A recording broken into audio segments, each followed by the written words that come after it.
Hannah Jadagu, New York University student's debut album aims for emotions and earworms. United States, what does it mean to be a pop songwriter in 2023? Part of the job is what it has always been, coming up with catchy melodies, terse lyrics and instrumental hooks, creating crisply defined verses and choruses, capturing short attention spans while tapping into broadly shared experiences. Pop structure is always happening in my songs, said Hannah Jadagu, 20, whose debut album, Aperture, will be released on Friday.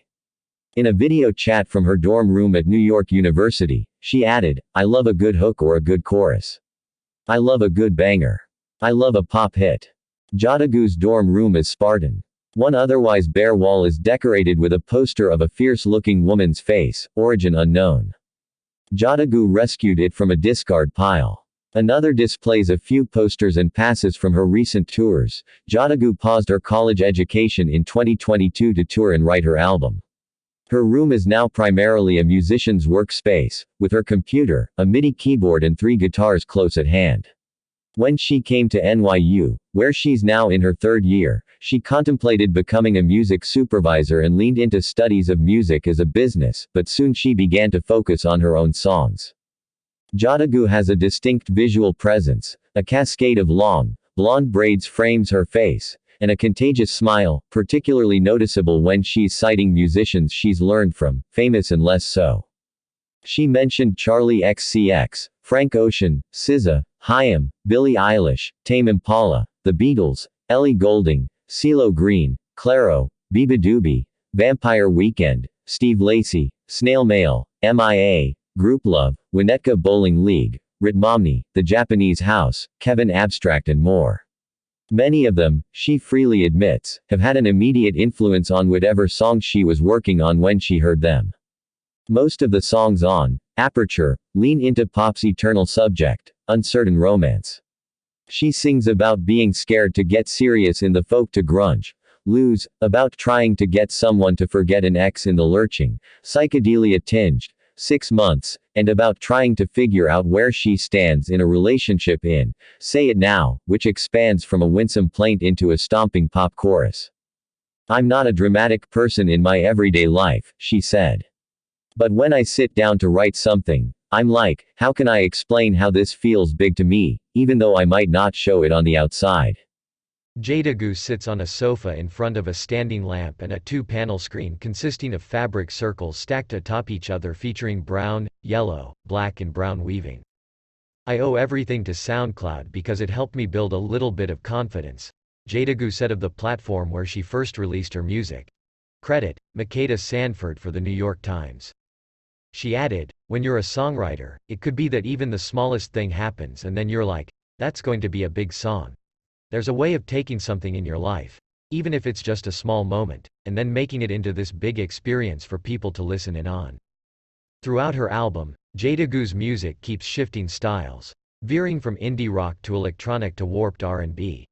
"I told my manager I want to be able to make an album where it feels like there are no borders," she said. "I wanted each song to be different." Jadagu has a singular sense of melody. Her phrases hopscotch around, full of angular leaps that also feel easy and conversational. Those melodies turn out to be equally effective whether they're leaping across distorted guitar chords, suave keyboards or abstract soundscapes. Greta Klein, who records as Frankie Cosmos, became one of Jadagu's early admirers and mentors. "She's got an encyclopedic knowledge of all the different ways that music can go," Klein said in an interview. "And she can picture all those parts before even laying them down.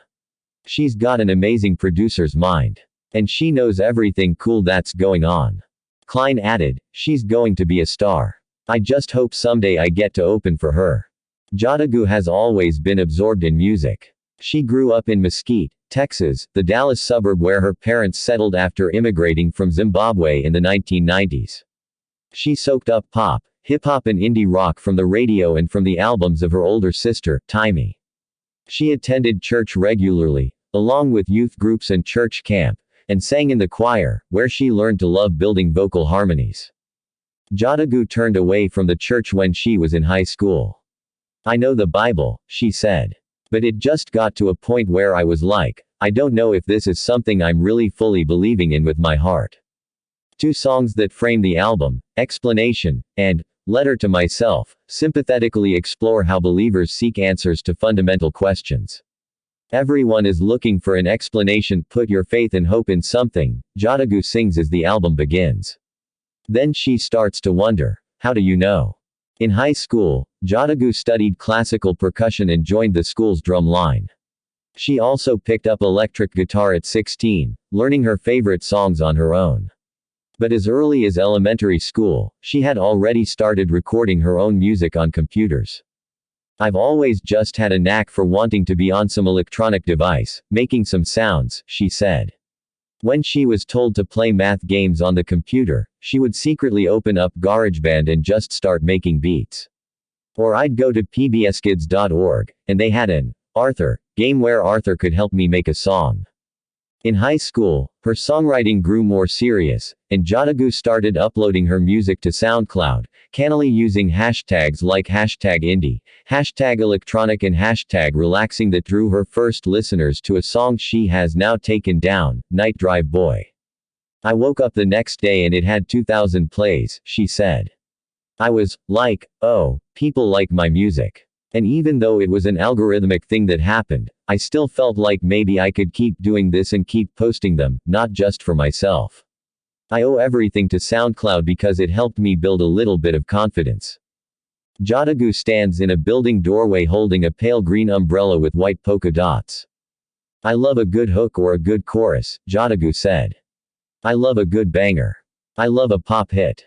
Credit, Makeda Sanford for the New York Times. Jadagu's self-released music somehow reached the Sub Pop label, which signed her in her senior year of high school. She recorded What Is Going On, a 5-song EP released in 2021, entirely on her iPhone, using GarageBand with a guitar and an outboard microphone. People are always like, wow, you made your EP on an iPhone, how incredible. And I'm like, I just didn't have money, she said with a smile and a shrug. With Aperture, Jadagu had a budget for a studio and a producer.